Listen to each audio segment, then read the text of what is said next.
Ladies and gentlemen, please welcome Senior Fellow at the Center for Cyber and Homeland Security at the George Washington University, Ms. Jean Meserve.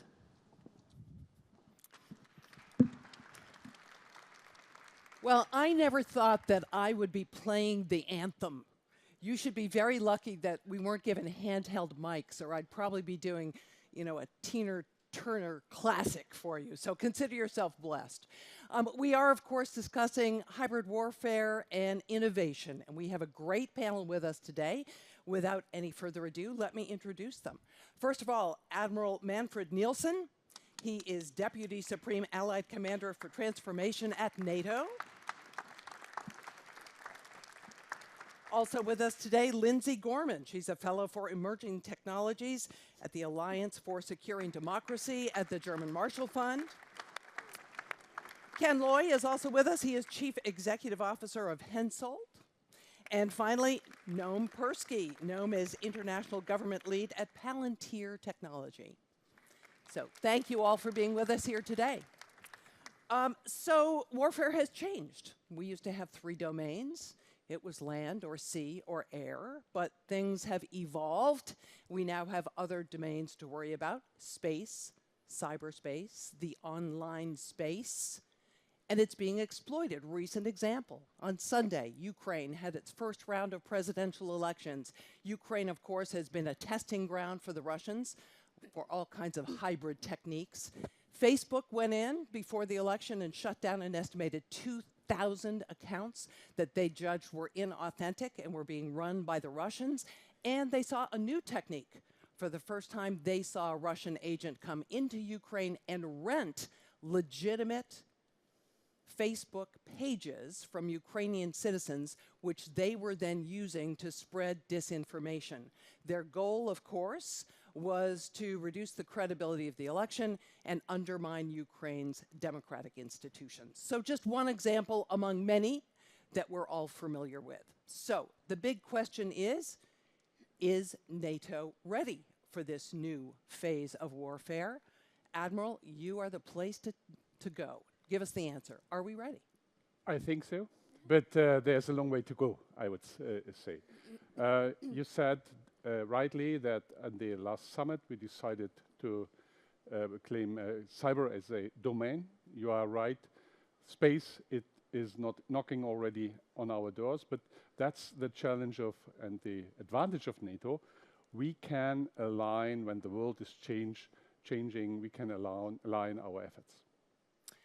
So Noam, give us a counter viewpoint here. Do you think we're ready? Are we ready? I don't think so. I think that there's a lot to do here. Every person I talk to within the command structure, outside of it, says NATO is an organization that is being forced to change, but reluctantly. And we're looking to industry for innovation and help, and we need the innovation that exists outside of NATO. And I would challenge that what we need is innovation inside of NATO, because as industry, we need partnership. We don't need a customer. That's not what we're looking for. So if we look at the partnerships that we have at Palantir on the commercial side with places like Airbus, where we're driving a tremendous amount of value, it's because we have a partner on the other end that's technically competent, that has a vision and an idea of the change they want to affect, and then we can together work to make that change happen. And what we need within NATO is a similar relationship, similar competence, and not a reliance on outsourcing of innovation. Ken, you're also in industry. Do you agree with Noam on this? Well, Noam brings up a really interesting point. It's really about the way in which NATO and the defense departments are procuring their products.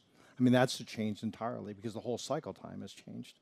The time now is, rather than we think about the big threat where the enemies have had long times to develop their technologies, the cycle times was very deliberate. Now it's much more rapid because they're applying commercial technologies for offensive ways. So we, as in the procurement side and then in the delivery side, absolutely agree with you that industry has got to provide solutions, and in order to provide solutions, we have to be a part of that procurement decisions, and that means a very strong collaboration with those who buy the products. Lindsay, how does it look from where you sit? No, Jean, we're not ready. And NATO isn't ready because as a society, as a group of nations that are committed to liberal values, we are not ready for the massive technological revolutions that are taking place and will take place over the next 30 to 50 years. You mentioned the Facebook example, taking down 2,000 of those fake accounts. And I'll just make 2 quick points on that to illustrate just how ready we aren't. The first is that you mentioned a new technique where Russian actors entered Ukraine and bought and rented real Facebook pages. That was in response to Facebook's own security measures. So we're going to see this more and more, this cat and mouse game when it comes to emerging technologies. The same can be said of deep fakes and synthetic audio, synthetic media. As these things get developed, more and more we're going to need to come up with solutions to counter it, and there will be a cat and mouse game that we're not fully prepared for. On a second level, those accounts were taken down by Facebook just weeks prior to the election. The Ukrainian elections have a long history of Russian influence, and this is something that we can't just address at the last minute, a week before these elections take place. So this requires a whole of government, a whole society, and an international approach, and NATO isn't ready because we aren't ready. Before I dig deeply into what each one of you said, I want to ask you what you see as the biggest threat. I mean, there are an array of threats in this new hybrid space. Noam, you want to go first? I think that there's a threat around our misunderstanding of new technologies like machine learning and automation. And by staying on a very high level and having kind of principled discussions here, we're missing what's actually happening on the ground, which is application of these things now, today. It's not a 30, 50-year problem that one day we're going to wake up and we're going to have AI overlords. There's a path that we're walking, and it's happening now. And so how we're applying innovation around automation to combating those problems, exactly what Lindsay's getting at here. We know these things are true, but we believe that we can tackle them in some principled way later on, instead of actually getting at the heart of it today, making the incremental improvements and tackling these things as they come. Lindsay, biggest threat in your view? Yes, I couldn't agree more that we need to not only tackle them as they come, but actually even before they come. Is that possible? I think it is possible. I think in some ways it is possible. You know, we think of emerging technologies as things that burst on the scene before we're ready for them in a moment's notice. But actually in the scientific research community where I come from, these things take years, if not decades, to develop. So we can absolutely build moral frameworks, pro-democracy frameworks into our technologies from the ground up. I mean, if you look at social media, and by the way, I think we need to expand the conversation of NATO beyond just the defense space to consider the whole threats to the whole information space. But if you look at the social media conversation, many of these business models, YouTube's algorithm that recommends content likely to go viral, Facebook's ad-based model designed to keep you on the platform, many of these business choices were deliberate business choices. Let me challenge you just a bit, because you've mentioned deep fakes, which are out there already and getting better and better. And we're talking about video, we're talking about audio, and they are going to be indistinguishable from the real thing. We've known that's coming, and the last I heard, there's still going to be a big time lag between the time they're rolling it out and we're going to be able to identify them and respond to them. I think yes and no. I think there are already efforts underway to try to identify But we're deepfakes. behind the curve, even though we knew that technology was coming. I think it's a natural, it's natural for the offense to be slightly ahead of the defense, and it is this cat and mouse game that we're just going to have to do our best to keep up with. The same is true in the cyber domain, just raising the bar higher and higher for an authentic deepfake or an authentic fake article to be passed as real. Ken, biggest threat in your view? I think it's the way in that we approach the problem. I mean, traditionally, what have we done is we've had a culture in which we would identify what the threat is, develop a set of requirements, flow those down to industry to provide a product to address that need. And now what we're looking at is instead is that the cycle time has got to be so short, is that we can't. Part of the problem is within ourselves, our own culture. right? We've got to be more quick and be able to quickly respond to the threat, respond with solutions, because that's what our enemies are doing. Admiral, it all comes down to speed, speed, speed. That's what we're hearing over and over again. That's true. Can For the us, military do it? The biggest challenge is to operate, so to execute the current operations and to adapt in the past. So we are pretty much experienced in the military environment to operate and cooperate with the classical defense industry. When we talked about capabilities in the past, we truly manned ships, airplanes, and tanks. Nowadays, we have to realize that military development, which influenced the civilian development in the past, that this situation and this model has changed. So we are not used to cooperate with the non-defense industry. We are not experienced to use artificial intelligence, big data, disruptive technologies, and so on. And therefore, I think we have to extend our network, and we need the support of these guys. What is NATO doing to do that? So we changed the NATO command structure. I'm the representative from Allied Command Transformation, and we are responsible in the future for warfare development. So artificial intelligence, autonomy, big data, analytics, quantum computing are not only buzzwords for us, but we are looking forward to increase our speed, and we need, once again, the support from others which are much more experienced than we. Finally, I would say our aim is not only to deliver capabilities, but also to disrupt our processes and procedures and to implement a mindset change, which is necessary to ensure that NATO can fulfill its 3 core tasks even years ahead of us. That sounds like a tall order. How do you change the mindset in an organization that is highly bureaucratic? So I would offer a really expensive bottle of red wine if anybody can give me a simple answer on this. But it takes, as you said, it takes years to change the mindset. And if I would have a wish-free, I would replace 1/3 of my staff officers. All of them are pretty much experienced by young people, because young people grew up with this new technology.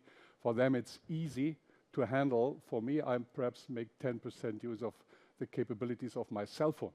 My son is organizing his life, and I think my granddaughter will tell me later on, why did you use paper and pencil? Can you get those young people to come into the military, or do they want to go to work for Palantir and Hensoldt? Yeah, we are in the competition. To be very frank, our problem is to get these guys, because these guys are different than many military people. We conducted last year an exercise or an event, we call it Civics, in which we invited young people in order to experiment, and believe it or not, within 3-4 weeks, they conducted 1,000 experiments. For me, it was funny. I went into the auditions. I saw a real military organization. People who look different from military, but these guys are really, really great guys. I had to learn, feed them with pizza overnight, and it works, but I think it's important to bridge the society with having access to these guys. No? If I can jump in on this, I realize there's people all around me here, so I'll turn around for a sec. We do compete for the same minds or for the same talent. I think it's important, though, to understand that we don't attract people to places like Palantir because we have fancy coffee machines and lots of free T-shirts. We have fancy coffee machines and lots of free T-shirts, but that's not why they actually come. We give people the opportunity to work on very hard, very important problems with other people that are bright and driven. And we give them an environment that's iterative and where they can get things into the field. That's the place, and that's why people come to us. But the same could be true of NATO or member states, right? The same could be true. The access to, I think there's a growing appreciation in younger generations now of the importance of the access to the problem, right? Working on things in a theoretical capacity is one thing, but if you give me access to the problem, that's truly interesting, and give me access to great people to do it with.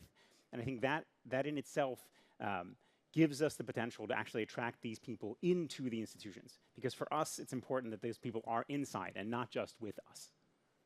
Lindsay, you're the key demographic they're talking about. Yeah, You're well, going to go to work for military, private industry. well, now think I'm tanks, but now I'm in neither. But actually, as a former intern of Palantir back when I was in graduate school, I can say that certainly the dry cleaning perks were a draw for me personally. And I don't think it's possible to really understate the difficulty the public sector has in courting the best and the brightest in the technology community on these resources, but also, as Noam said, in access to the problem and the speed of innovation. One of the Defense Department's hallmark initiatives, the Defense Innovation Unit, which has offices now across the country, in Silicon Valley, really was charged with this mission of getting private sector innovation into the Defense Department more rapidly. One of the problems that DoD faces is their contracts are on the time scale of half a year to even, in some cases, a decade or more. That's not the time scale of companies like Palantir and the private sector, or certainly not the time scale that eager entrepreneurs ready to become the next Mark Zuckerberg are interested in operating on. So the DoD tried to, and is still working on this initiative, the Defense Innovation Unit, to increase these, speed up the time scale using other transaction authorities in the acquisition process to make this more possible. And they've been, by some counts, fairly successful. They've issued $21 billion of grants to innovation sources. Almost 2/3 of those sources actually already did business with the Defense Department, though. So I think that underscores that the problem is not just in terms of the speed, but also in terms of the mission. And there are cultural barriers as well. I think the Army would love access to the best and the brightest in the cyber domain, but is unwilling to lax its physical fitness requirements. And lots of people in great shape here, but most cyber experts are not making the gym their #1 priority, nor perhaps should they. So I think there are going to be cultural and technical barriers to attracting the talent and keeping it.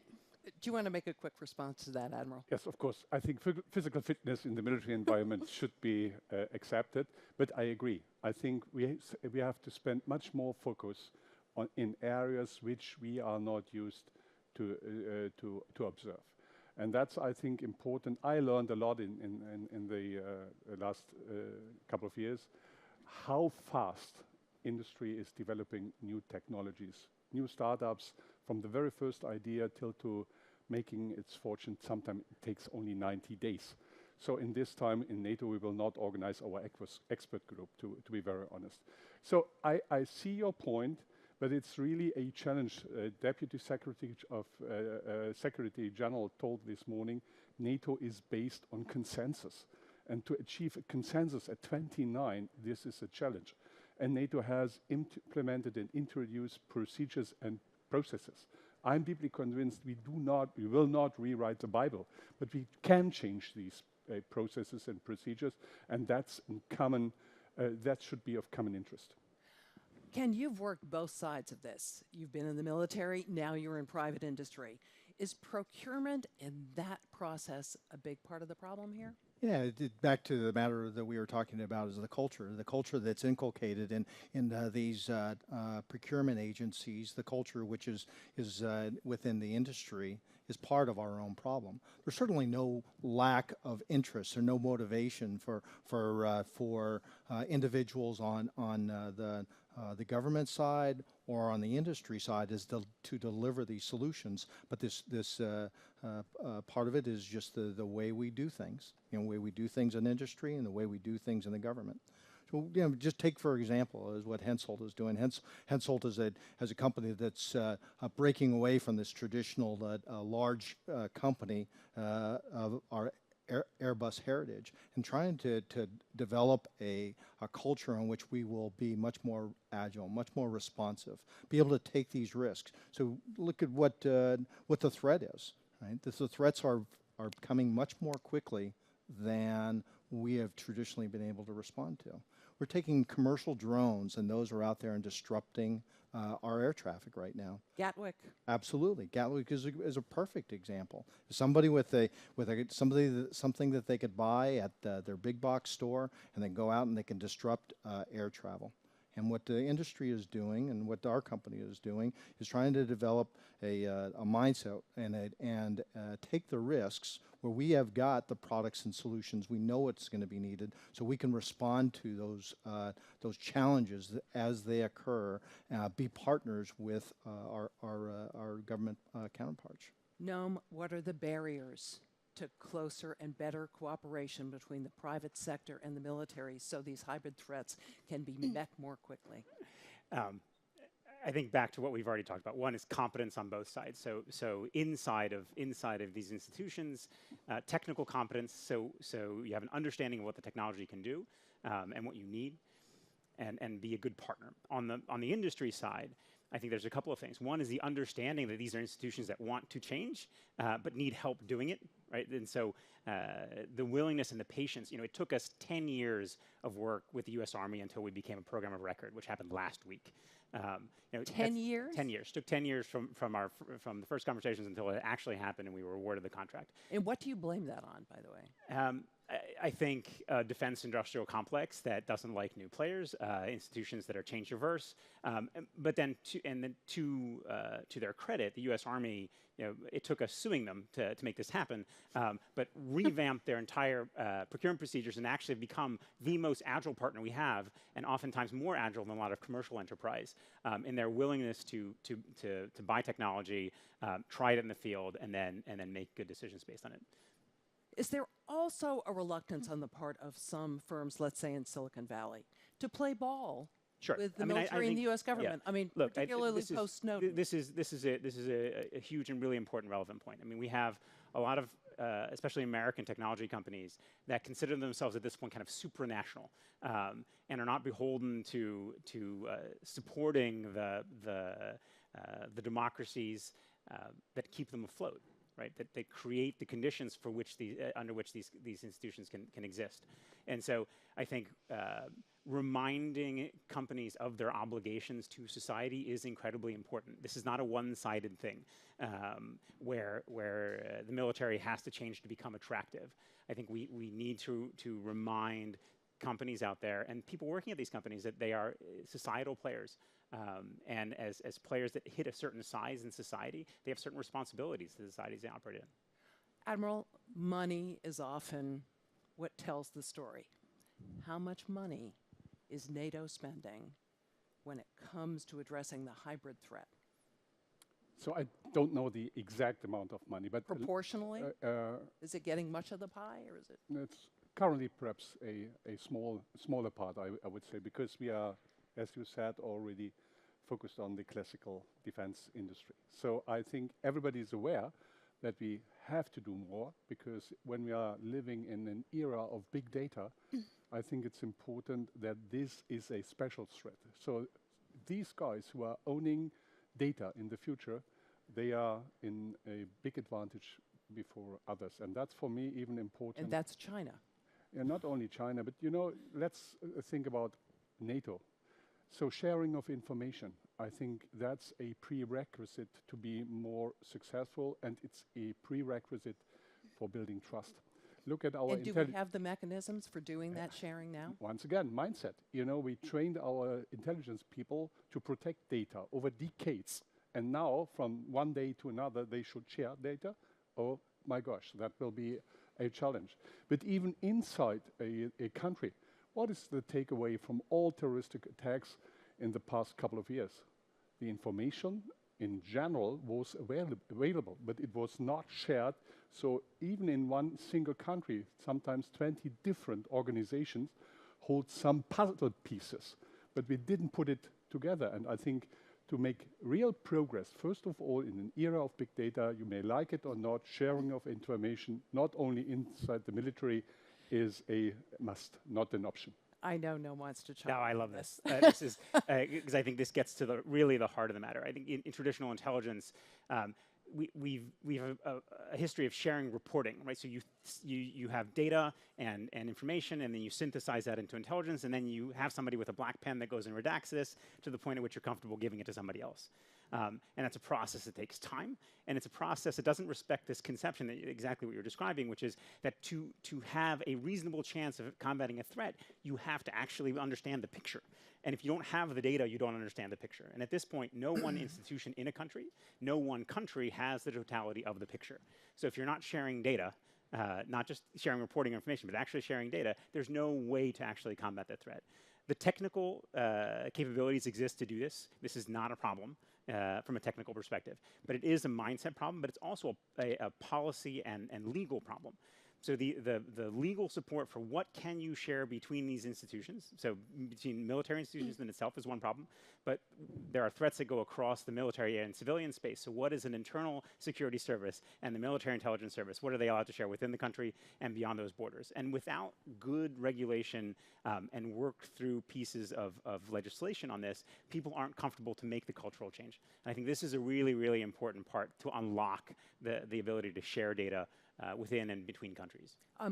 Ken's going to chime in a second here, but I want to remind all of you that we want your questions, so start thinking. We have some folks from microphones, so we'll be running around in just a minute. Ken, did you want to chime in on the Yeah, so if we talk also about on another aspect of information sharing is also on the command and control side, right? Is how do we share information across systems? How do we share information across borders and across the entire alliance? There's got to be standardization of the protocols. And what also we look at is also at the sensor level. Is that what we're also looking at is how can we take that same sort of methodology, the same sort of mindset of data sharing, and then fuse information from multiple sensors towards a larger purpose. So you can take one sensor which would be designed for missile warning, another one which would be designed for electronic warfare, for RF reception, and combine those into a fused picture for situational awareness.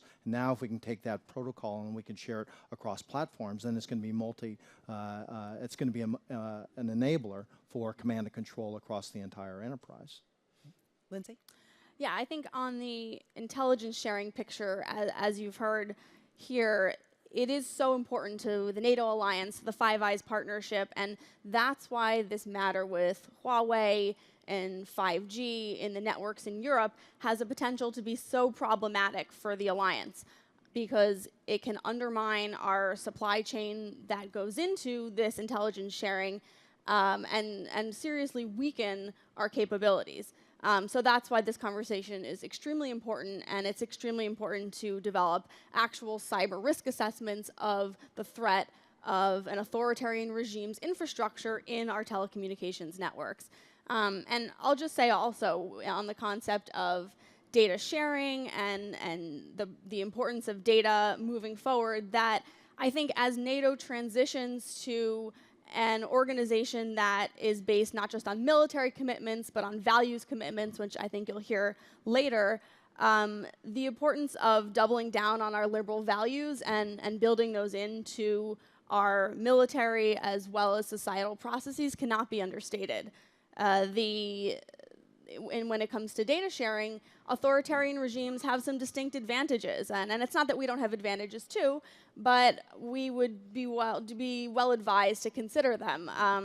China can actually collect all of its data from its people on its financial data, their movements, their facial recognition, AI and all the other and it's fueling the surveillance state and authoritarian regimes. And then China is exporting this to countries in the Belt and Road Initiative who are happy to have added security measures and don't have those same moral qualms that we do. So I think on the one hand, we need to be clear on what we are okay with and what does constitute responsible use for artificial intelligence for personal data.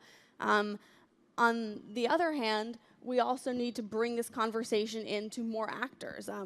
When we speak about Google and Microsoft and the employee protests over military contracts, I think what what they're getting at is real concerns on how the technology they're developing is being used, and this is not a new problem. Einstein and Oppenheimer felt the same way about the development of the atomic bomb. So there have always been these moral questions, and I think it's a matter of engaging constructively and hearing the other side from this big gulf of country between DC and Silicon Valley, and really trying to understand and address the concerns as opposed to maybe condescending to them as both sides are wont to do. Questions? We have one right here. Can we bring a microphone over there? Hello, my name is Daniel Weimert. I'm a Mercato Research Fellow working on disinformation and malicious foreign interference. So thank you very much for this very insightful conversation. So my concern is we've been talking about hybrid threats, and I feel like it's becoming some sort of melting pot term for many different threats that are actually quite different. For example, when we look at the cyber information space, I feel like the challenges we face in the very technical cyberspace are very distinct from the challenges we face in the very psychological information online environment. So I was wondering specifically for NATO whether there was any efforts in actually targeting these different threats we have with targeted, tailored solutions that also go beyond the establishment of the COE of countering hybrid threats in Helsinki.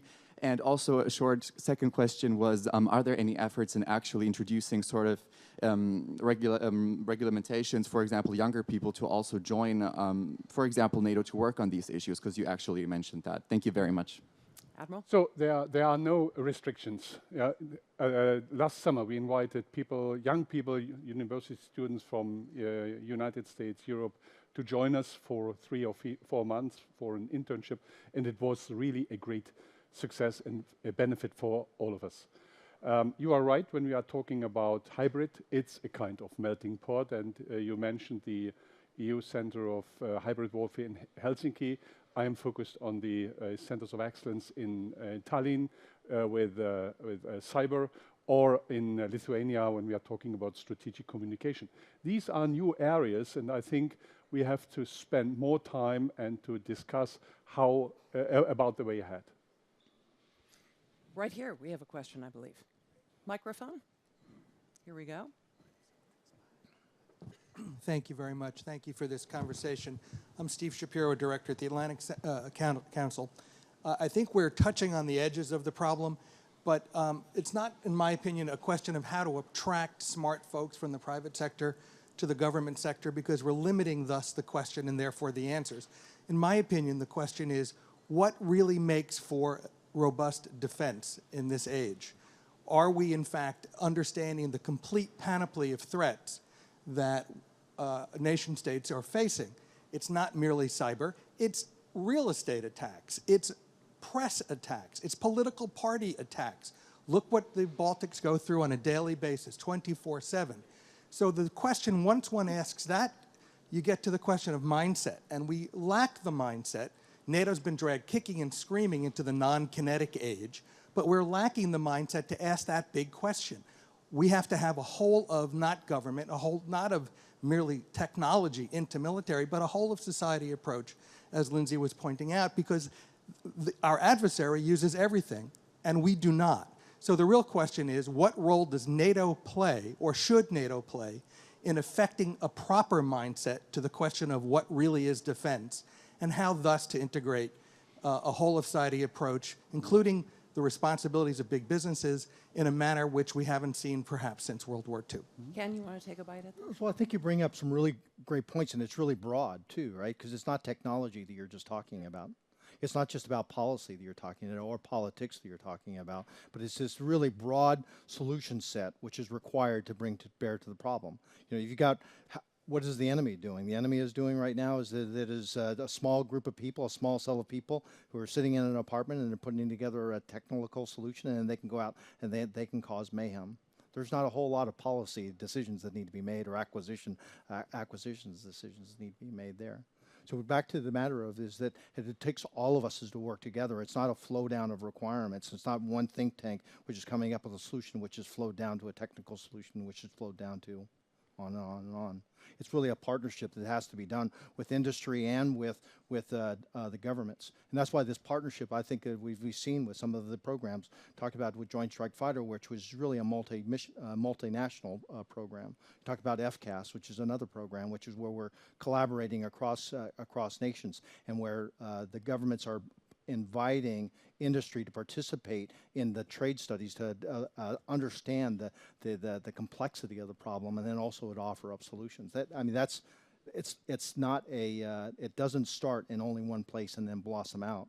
It's got to be from every single one of us has got to contribute to the solution, and we can't just wait for a NATO or the United States to flow down with what the requirements are.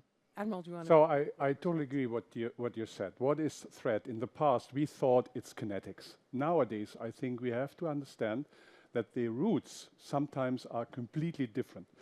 Let me stress an example. For instance, in the African continent, I believe the Red Cross has much more awareness about the environment than we as NATO or the military has.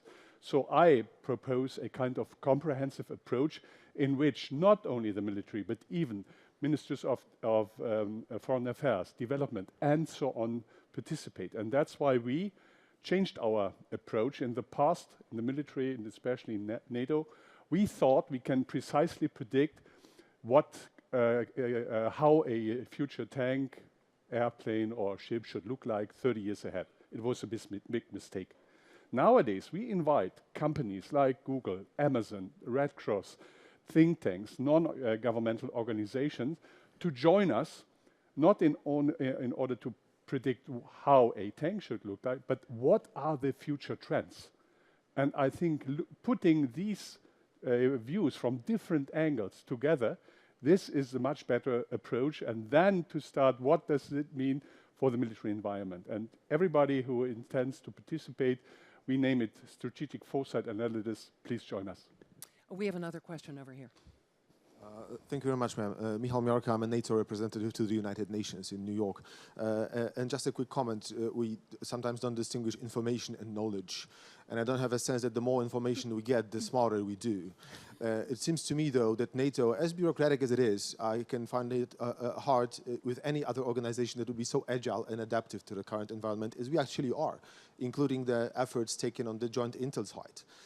Somebody mentioned, Noah, I believe, that it's difficult on a home front for a number of intelligence agencies to share information. Well, outside of Five Eyes, NATO has actually done that. And for many allied services, it's been perhaps even easier to share info and knowledge and analysis between themselves than between some of their home agencies. My point is, shouldn't we think about NATO as well as the effective center of gravity or the clearinghouse or the nexus for bringing about not only information sharing, which is prerequisite, I cannot overstate its value, but that knowledge, but coming up with the knowledge of this information to the outside world. Okay, Lindsay, you want to take? Yeah, absolutely. I mean, the disinformation problem in particular is one that Ukraine and the Baltics have been dealing with for far longer than the United States and Western Europe.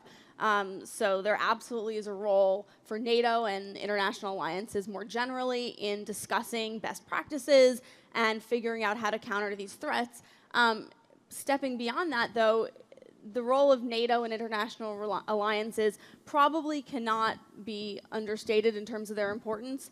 As authoritarian regimes weaponize emerging technologies and seek to divide and conquer, which is a strategy at least as old as Napoleon, though probably much longer than that.